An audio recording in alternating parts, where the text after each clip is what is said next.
The biggest challenge that I think these individuals face is regulation. And so this paradoxical nature can in part be explained by challenges in regulating one's attention, one's motivation, and things along those lines.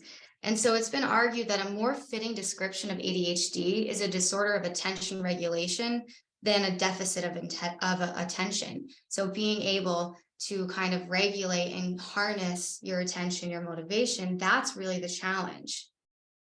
And that's what brings me to arguing that, ADHD is an interest-based nervous system. This isn't just my idea. This is a common argument in the field right now.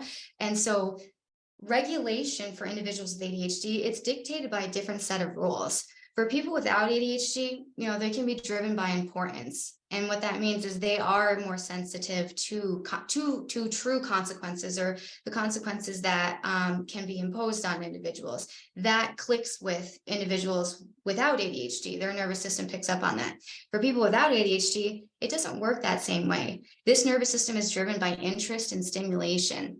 So if there's appropriate levels of stimulation, maybe if it's urgency as one example, if there's a level of challenge, so that right kind of difficult, if it's new and exciting, it's novel. And then, as I mentioned, if they're interested, if they have passion in this, that's where we see their ability to actually access some of these beautiful strengths that they do have. So for someone with ADHD, if a task is not intrinsically rewarding or sufficiently stimulating, they're going to have greater difficulty focusing on that task at hand.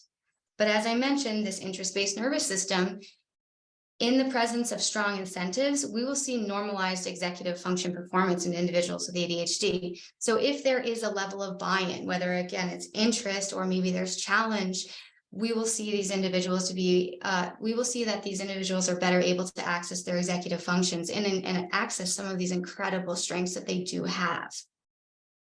So under very specific conditions, individuals with ADHD can exhibit extraordinary strengths. Not only is it the case that executive function might be normalized, but it also might give them a better opportunity to access some of these strengths of hyperfocus, creativity, energy, and drive. So if we can match up an individual with ADHD with an environment that supports how their nervous system works, we're going to put them in a better position to be able to access the awesome strengths that they do possess. So this brings me to that question of, why are we not hearing more about ADHD strengths? And well, most of the research really does zero in on the deficits and challenges, and understandably so. If a problem is presented, we want to try to solve that problem. But if we're only focusing on what's going wrong, we're missing out on the opportunity of what also is going right. Because label or no label, any individual has a lot of things that are going well for them, and probably some things that are not going well for them.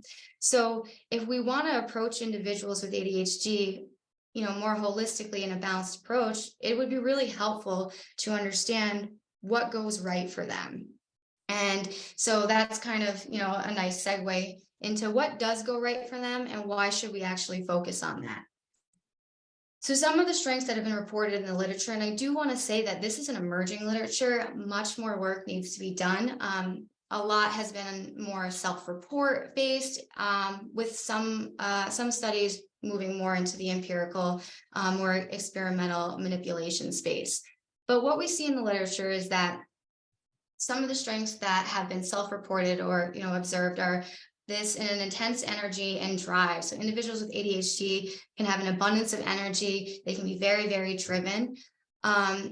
There's a more emerging literature on creativity. This is one of the stronger areas of research. So it's likely the case that individuals with ADHD might be more creative than neurotypicals.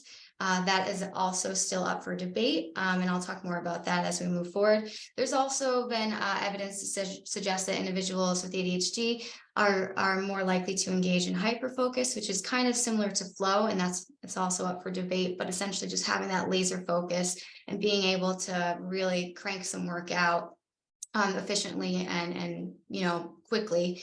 There's also some evidence that individuals with ADHD tend to be more agreeable. They also show that they tend to be more empathic and engage in more altruistic behavior. So a lot of people with ADHD are very willing to help others. There's also support that individuals with ADHD exhibit bravery and risk-taking, which is essentially flipping hyperactivity and impulsivity on its head, seeing the positive sides of that particular symptom.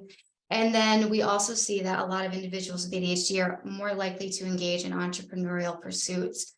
And again, that might also be a product of energy and drive and creativity, as well as a willingness to take a risk. Thank you so much for joining me today. If you enjoyed the content and want more, be sure to subscribe to my channel and hit that notification bell. That way, you'll never miss out on the latest updates from Neural Revolution. I greatly value your input, whether you're an individual with ADHD seeking information or guidance on a specific topic, or if you're a practitioner looking for clinical insights to better support your ADHD clients. Please share your suggestions in the comments below. Until next time, take care and get your dopamine on.